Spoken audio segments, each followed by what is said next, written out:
রোজার মাসে ইফতারিতে বেগুনি পেঁয়াজি খাতে খাতে যখন একঘেয়েমি লেগে যাবে তখনই ঘরে থাকা উপকরণ দিয়ে বানাই ফেলবা রাশিয়ান চিকেন ডোনাট। এত মজা, শুধু ইফতারিতে না, সন্ধ্যের নাস্তায় বাচ্চাকে টিফিনেও হবে সেই একটা হিট রেসিপি।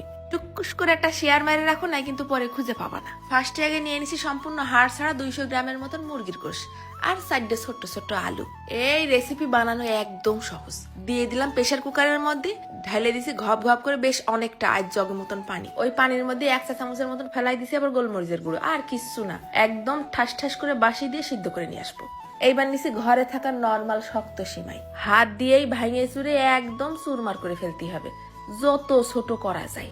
দেখেছো কিরাম গুঁড়ো গুঁড়ো হয়ে গেছে। ওদিকে সেই আলু আর গোশটাও ফাইন সিদ্ধ হয়ে গেছে। গোশ আর আলুটা সব পানি থেকে তুলে নিচ্ছি, এই পানিটা কিন্তু ফেলবো না, এই পানি দিয়েই পরবর্তীতে কাজে লাগাবো, এই জন্য ইচ্ছা করে পানি বেশি দিছি। এবার প্রথমে আগে আলুগুলো ভর্তা করে নিতে হবে, একদম কোনো গোটা গোটা ভাব যেন না থাকে। তারপর ওই মুরগির গোশটাও গুতোই গুতোই আশ ছাড়াই নেব। এবার কড়াইয়ের মধ্যে ফেলাই দিলাম 1 চা চামচের মতন বাটার আর একটুখানি জিরে ফোড়ন। কিছুক্ষণ ভাইজে নিয়ে দিয়ে দেবো 3-4 কোয়া রসুন কুচি। রসুনটাও কিছুক্ষণ ভাইজে নিয়ে দিয়ে দেবো 1/2 চা চামচ আদা বাটা। আদা বাটাটা ভাজা হলে দিয়ে দেবো আবার 2 টেবিল চামচের মতন ময়দা। ময়দাটা কিছুক্ষণ নাড়ে চেড়ে ভাইজে নিয়ে ঘপ ঘপ করে ঢাইলে দিলাম ওই মুরগি সিদ্ধ করা পানি। সাথে সাথে কিন্তু নাড়তে হবে না, যেন ময়দাটা আবার দলা পাকায় না যায়। ফেলাই দিলাম বেশ কিছু কাঁচা ঝাল কুচি, 1 মুঠ খানিক পাতাকপি কুচি আর 1 মুঠ খানিক গাজর কুচি, একদম ঝুরি ঝুরি করে কুচোই নিছি। সেইটাই দিলাম আবার বেশ খানিকটা নুন আর একটুখানি হলদির গুঁড়ো। দিয়ে দিলাম আবার 1/2 চা চামচের মতন গরম মশলার গুঁড়ো। সব নাড়ে চাড়ে মিশিয়ে নিয়ে মনে হয়েছিল ঝালটা মনে হয় কম হবে না, তাই ফেলাই দিলাম আবার আরো 1/2 চা চামচ ক্রাশ করা শুকনো ঝাল। এবার ফেলাই দিচ্ছি ওই সিদ্ধ করা আলু আর মুরগি। সব সুন্দর করে নাড়ে চেড়ে মিশিয়ে নিতে হবে, যেন সব কোনায় কোনায় মশলাটা ঢুকে যায়। মিশ্রণটা হবে ঠিক আঠালো আঠালো মতন। শেষের দিকে ফেলাই দিলাম আরো খানিকটা ধনেপাতা কুচি। চুলোর আঁচটা একদম কমাই দিয়ে ধীম আছে নাড়তে নাড়তে চেহারা দেখিছো কিরকম হয়ে গেছে। এইবার নামাই রেখে দেবো কিছুক্ষণ ঠান্ডা হোক।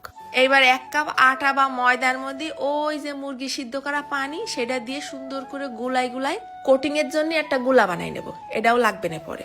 যেই মুরগিটা ঠান্ডা হয়ে গেছে তখন হাতের মধ্যে তেল মাখাই নিয়ে গোল গোল করে আগে হাতের উপরে নিয়ে চ্যাপটা চ্যাপটা করে মাঝখানে আবার একটুখানি ফুটো করে দেবো, মানে একটু চাকা চাকা ভাব হবে আর কি। তবে তোমরা ইচ্ছা মতন শেপ দিয়ে বানাতে পারো। সব যখন বানানো শেষ তখন একটা করে চিকেন ডোনাট তুলে নিয়ে এসে ময়দার মধ্যে আচ্ছা মতন চুবই নিয়ে সিমাইয়ের উপর ছাড়ি দিতে হবে।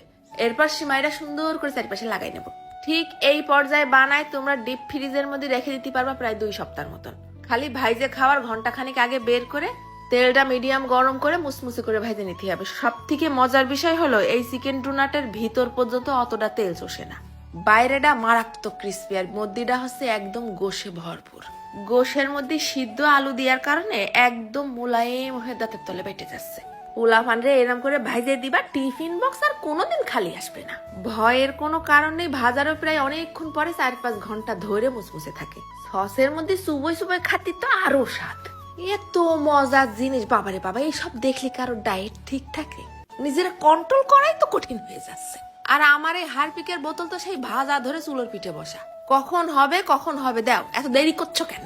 এরম জিনিস পালেই বড় মানুষ তাই ঠিক থাকতে পারতেছে না, বাচ্চা গাছটা কি করে ঠিক থাকবে? তা একবার বানাই খাইয়েই দেখে নে কিরাম মজা। রোজা আসার আগে একবার বানাই খেয়ে দেখো। চলে গেলাম, ধন্যবাদ।